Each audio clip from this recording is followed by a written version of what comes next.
Une rentrée des classes pas simple pour Logan Sargent qui a placardé sa voiture dans le rail un peu bêtement en FP3. C'est pas ouf, surtout que c'était une toute nouvelle voiture avec des évolutions et ça pourrait être le coup de grâce pour l'Américain qui peine tant bien que mal à briller au volant de cette Williams.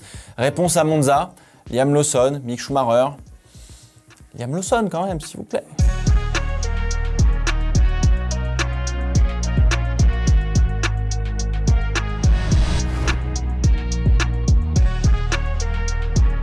Salut tout le monde, bienvenue dans le Fast 5, 5 réactions sur le Grand Prix des Pays-Bas qui a vu son public et leurs chouchous prendre ce que l'on appellerait une volée interstellaire.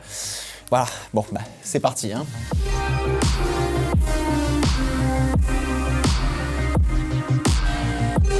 C'est dangereux, vraiment dangereux, c'était la radio d'Alex Albon au moment où il voulait doubler Kevin Magnussen au 40e tour de cette course. Et pour preuve, 4 voitures ont passé le Danois dans la ligne droite de départ arrivée, où l'on pouvait croire à un problème mécanique, etc. Eh bien non, pas du tout. Magnussen protégeait une nouvelle fois son coéquipier Nico Hülkenberg qui était devant pour créer un écart en vue de la fin de course.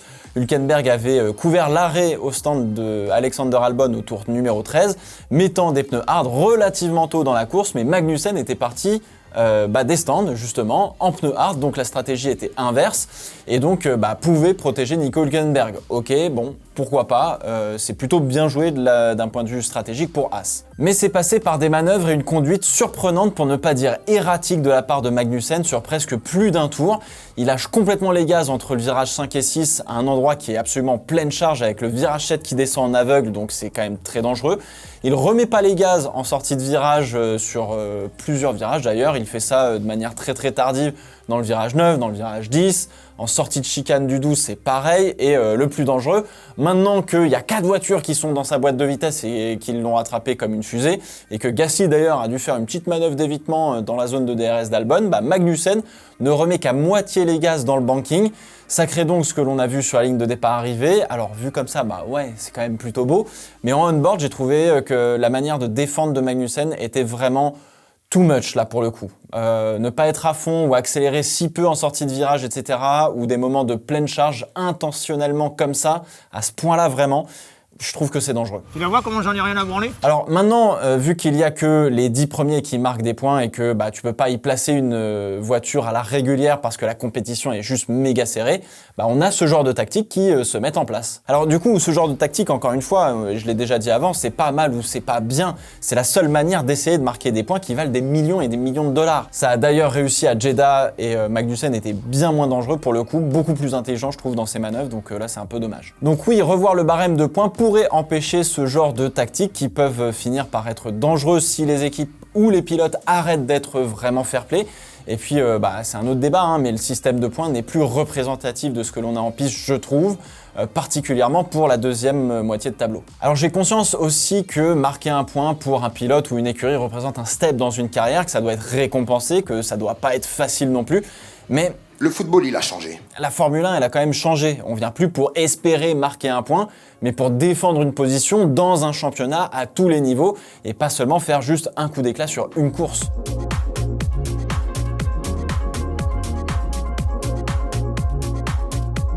Un justement qui a fait un vrai coup d'éclat et ce pendant tout le week-end, c'est Pierre Gasly. Il va sans dire que le circuit lui sourit après sa P3 ici même l'année dernière et il a été dans le coup à chaque session. Il a fait une très belle qualif et une très belle course. La voiture a performé, c'était la meilleure des autres devant les 2 Aston Martin s'il vous plaît. Et du coup, ce que je ne comprends toujours pas, c'est comment on a un Pierre Gasly P9 qui marque 2 gros points et un Esteban Ocon absolument nulle part, sachant que plus tôt dans la saison, c'était tout aussi vrai d'avoir l'inverse, d'avoir un Ocon qui performait de ouf et Gasly au fond du trou.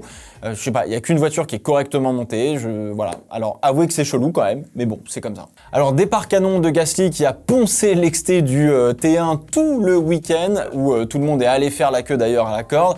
On aurait dit un peu Michel Vaillant qui donne une leçon à Julie sur pourquoi l'exté c'est mieux que l'inté, surtout quand tu as de l'ombre sur l'extérieur, etc. Si vous avez la ref, go dans les commentaires, bravo. Sur le premier relais de course, Gasly tenait vraiment bien le rythme des voitures de tête, entendez par là les seconds couteaux entre guillemets des top teams, allant à la défense par l'extérieur, s'il vous plaît encore une fois, plus d'une fois face à Sainz et à Hamilton par exemple.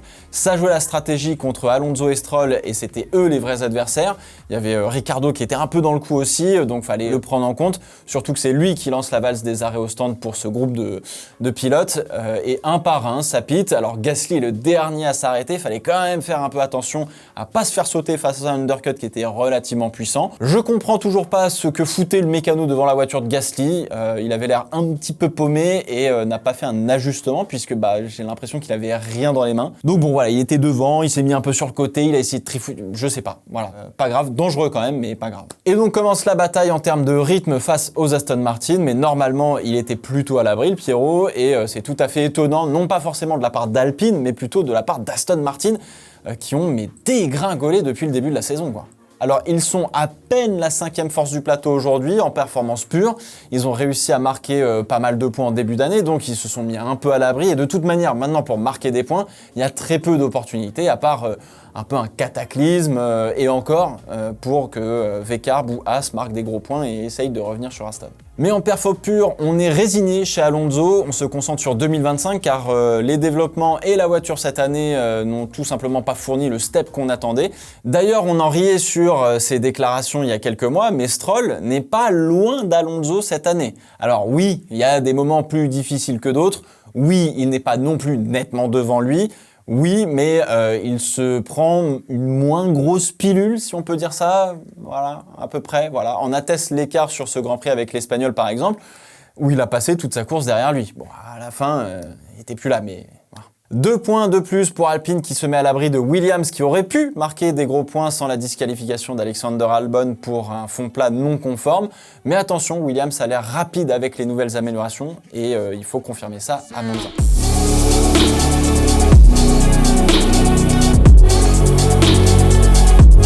Chez Mercedes, ça a été les montagnes russes tout le week-end, plutôt bien le vendredi, correct le samedi et bof le dimanche, puis ça s'est un peu planté en fin de course.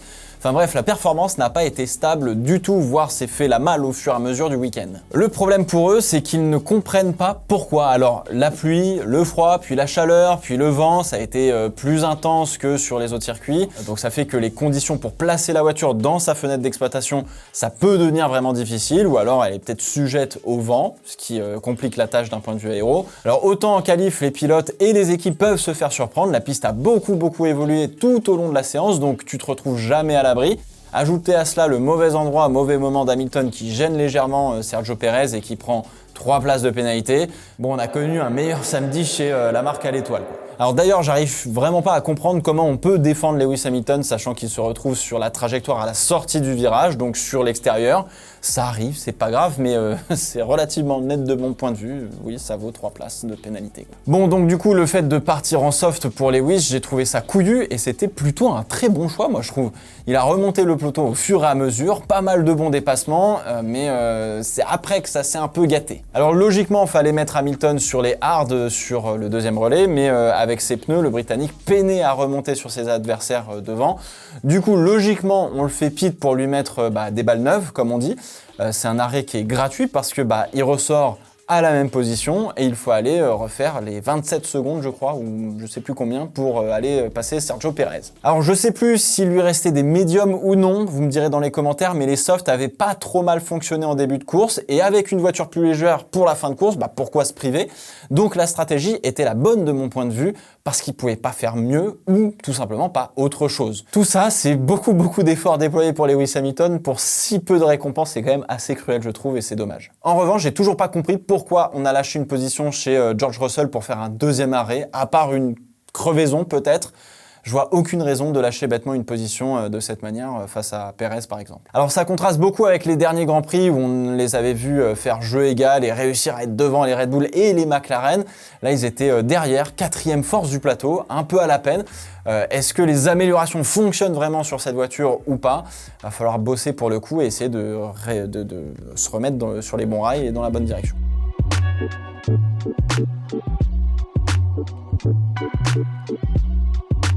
Il lui fallait un miracle pour être sur le podium et étant donné qu'on n'a pas eu d'événement de course majeur, le miracle, c'était lui-même. Charles Leclerc monte sur la boîte à l'issue de ce Grand Prix des Pays-Bas. C'est un miracle mais c'est entièrement mérité en fait. Alors bon départ du pilote monégasque, assez vite dans le rythme, il arrive à garder Piastri devant lui qui bloque un petit peu sur Russell, donc c'est plutôt pas mal pour lui.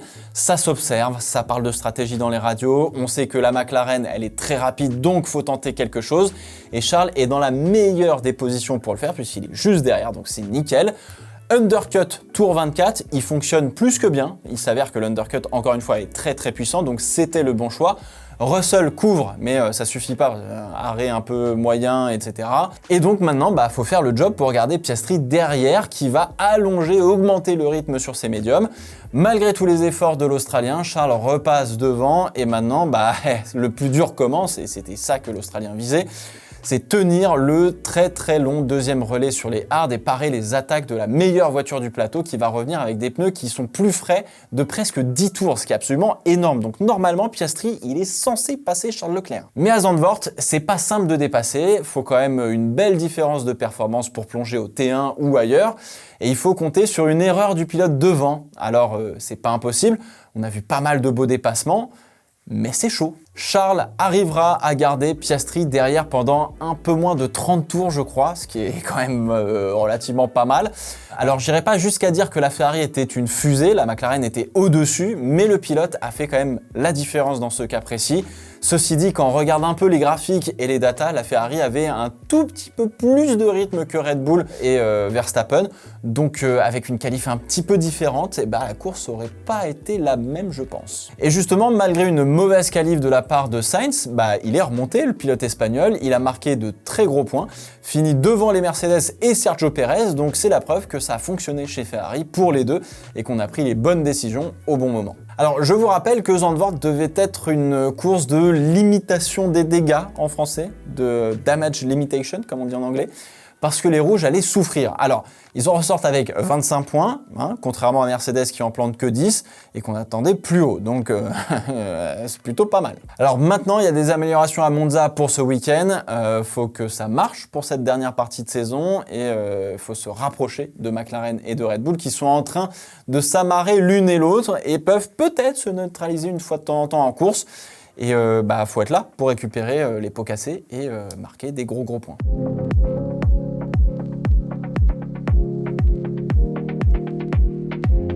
22,869 secondes, l'écart le plus grand de la saison entre le vainqueur du Grand Prix et le deuxième. C'est effectivement une volée et personne ne pouvait rien y faire. Tout était parfaitement sous contrôle chez McLaren. Ça y est, ils sont sur les bons rails pour se battre pour un titre. Alors, peut-être pas cette année, mais tous les ingrédients sont désormais réunis, j'ai l'impression. Bon alors j'aimerais comprendre pourquoi et comment Lando Norris se foire à chaque fois qu'il part de la pole position. C'est dingue quand même, la pression, je sais pas, une mauvaise manip, quelque chose. J'ai peur, mon cœur tremble, les pieds tremblent. Mais c'est un problème qu'il va falloir adresser et ça va venir avec l'expérience, donc il faut faire juste plus de pole et faire plus de départs en pole.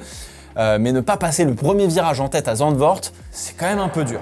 Bon alors, ma mère a eu l'intelligence de me rappeler que Norris était pas le seul à foirer ses départs, si vous voyez ce que je veux dire, et elle a tout à fait raison. Alors 22,9 secondes, c'est prendre en moyenne 4 dixièmes par tour du moment où Norris a dépassé Verstappen jusqu'à l'arrivée, ce qui est tout simplement énorme, abyssal, colossal. Le Britannique avait le plein contrôle de la course et son écurie aussi, et ça, c'est méga important. Alors, il y a juste eu un doute sur contre qui il se battait en début de course, ce que je comprends toujours pas. Tu pars en pole, tu sais que tu as une bonne voiture, tu es juste P2, tu vas pas te battre ou couvrir Lance Stroll, bordel. Il faut faire un truc là. Alors par contre, après, oui, ça a pris le temps d'anticiper tous les pépins qui pouvaient arriver, savoir quoi faire en cas de safety car, etc. Donc là-dessus, c'est parfait. Tout roule, tout est bien huilé et il faut continuer dans ce sens-là. Donc, c'est top. Alors, est-ce que Norris joue le titre cette année du coup? Alors, mathématiquement, oui, même si ça pue, on va être honnête.